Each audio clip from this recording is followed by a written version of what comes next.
आजकल के मामले सुनकर मानो ऐसा लगता है कि शादी पर से लोगों का विश्वास उठता जा रहा है। सालों का प्यार, सालों की शादी, सब कुछ एक झटके में स्वाहा हो जाता है, सिर्फ और सिर्फ जीवन में किसी तीसरे शख्स की एंट्री से। एक ऐसा ही मामला उत्तर प्रदेश के फतेहपुर से सामने आया, जहां शादी के बाद एक महिला का किसी और से लव अफेयर हो गया। यहाँ ध्यान देने वाली बात यह है कि महिला की खुद की ही लव मैरिज हुई थी। 2 छोटे छोटे बच्चे, प्यारे प्यारे बच्चे। प्यार जब दूसरे शख्स से परवान चढ़ा तो धीरे धीरे इसकी जानकारी पति को भी होने लगी। बताया जा रहा है कि जब पति को अपनी पत्नी के किसी और से अफेयर की जानकारी हुई तो उसने विरोध करना शुरू किया, लेकिन उसे क्या पता था कि गलत बात का विरोध करना उसे इतना भारी पड़ेगा कि उसकी पत्नी अपने प्रेमी संग फरार हो जाएगी, वो भी दोनों बच्चों को लेकर। और तो और अभी आगे की कहानी जानकर तो आप हैरान रह जाएंगे। बताया जा रहा है कि असोथर थाना क्षेत्र के कस्बे में रहने वाले 48 साल के सुशील गुप्ता की मुलाकात चलती ट्रेन में नेहा से हुई थी। दोनों की मुलाकात के बाद पहली नजर में ही प्यार हो गया और कुछ समय बाद यानी 1 हफ्ते के अंदर ही दोनों ने कानपुर के एक मंदिर में लव मैरिज कर ली और दोनों साथ साथ रहने लगे, खुशी खुशी। ऐसे ही 5 साल बीत गए।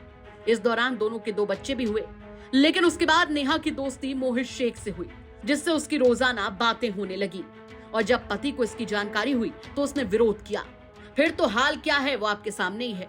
पति का यहाँ तक आरोप है कि उसकी पत्नी किसी डेटिंग ऐप पर भी है, जहाँ उसके तमाम लड़कों से संपर्क है। मैं इधर 5 सालों से बहुत परेशान चल रहा हूँ। मेरी पत्नी जो मुझे बहुत परेशान कर रही है।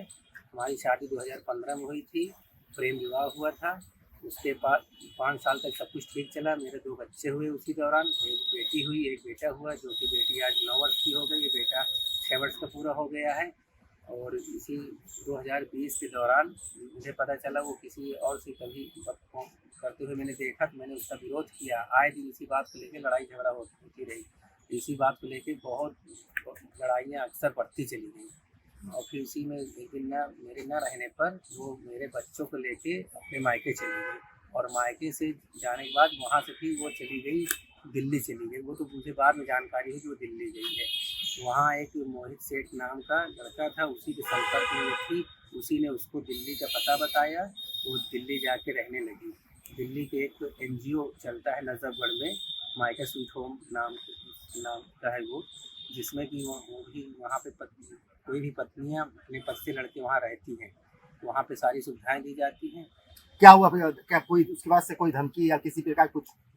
हाँ, उसके बाद मुझे फ़ोन पे लगातार कई बार धमकी मिली कि अगर तुम मेरा पीछा करते रहोगे मैं तुम्हें मरवा दूँगी और मेरा पीछा करना छोड़ दो, ऐसा कई बार उसने बोला। और ख़ास करके बच्चों के लिए बोलती रही, अपने बच्चों को देखना हो देख लो, नहीं तो वहीं बच्चों को भी भेज देंगे कहीं। और फिर जब लगातार अगर मैंने मिलने का प्रयास किया बच्चों से, फिर बाद में कहा बच्चों से भी मिलने नहीं देंगे, अब बच्चे को देखने के लिए तो हम तरसा देंगे। और ये भी हमेशा धमकी देती रही कि बच्चों कहीं बेच भी देंगे। तो मुझे ये सी डर रहता है कि मेरे बच्चों के साथ पता नहीं क्या हो रहा हो, क्योंकि विगत 4 जून 2025 को मेरी बेटी का जन्मदिन था। मैं उस NGO में गया अपने बच्चों से मिलने, तो पता चला वो वहाँ से कहीं जा चुकी है और NGO वाले बताए भी नहीं वो कहाँ गई है। और ये कहीं ना कहीं किसी न किसी के साथ वो रह रही है और उसका संपर्क बहुत सारे लोगों से हो गया वहाँ पे रह के। वो एक ऐप चलाती थी, उसी के माध्यम से उसका कई संदिग्ध लोगों से उसका संपर्क हुआ। और वो हमारी पत्नी एक क्रिमिनल नेचर की है, बहुत ही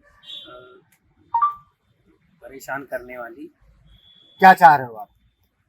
मैं चाह रहा हूँ मेरे बच्चों का पता चले, मेरे बच्चे कहाँ हैं, क्योंकि मेरे बच्चों की जान का खतरा है और बच्चों को कुछ भी हो सकता है। बच्चे बहुत किसी मुसीबत में फंसे हुए होंगे, कोई जानकारी नहीं मिल पा रही। फिलहाल पीड़ित पति अपने बच्चों की बरामदगी के लिए लगातार अधिकारियों की चौखट के चक्कर काट रहा है, लेकिन उसे सिर्फ आश्वासन के अलावा अब तक कुछ हासिल नहीं हुआ है। देखना होगा कि आगे इस मामले में क्या क्या होता है।